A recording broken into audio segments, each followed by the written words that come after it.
I'm Lola Wells from Florida. You have been recently quoted in the newspapers as saying that some major corporations have used questionable practices to make their operations seem more favorable.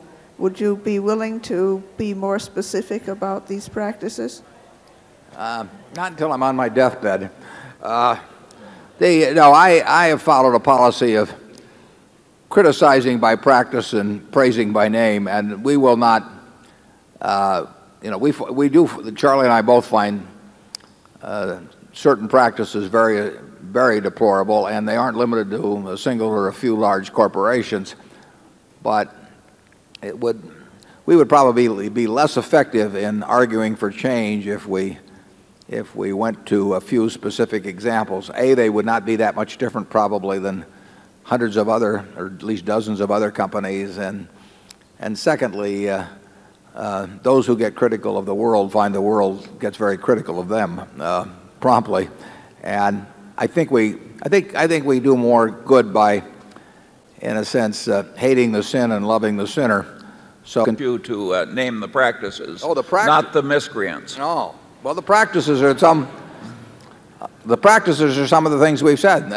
They relate to accounting charges that are designed to throw into a subsequent periods in the earnings out, or to inflate earnings in future accounts. There's a lot of that being done. There's a lot of it that's been done. The SEC under Arthur Levitt, who I admire enormously for his efforts on this, it'll only be because somebody hits them over the head. I mean, it has become totally fashionable to play games with the timing of expenses and revenues, and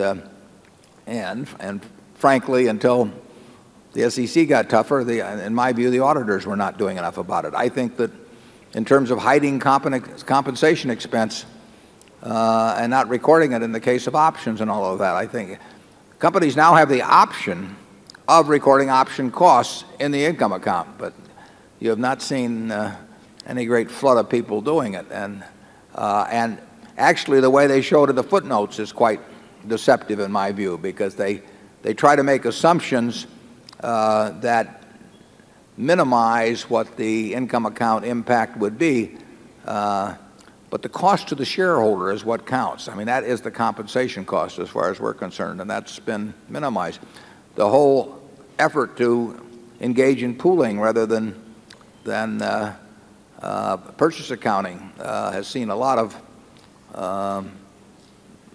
there's been a lot of deceptive accounting in that respect. There's been deceptive accounting on purchase accounting adjustments.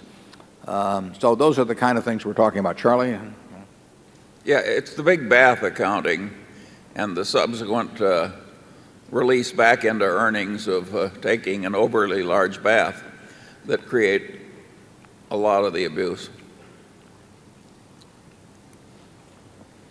We could name names, we won't, but I mean, we have seen firsthand managements who think they are doing, they say they're doing what everybody else does.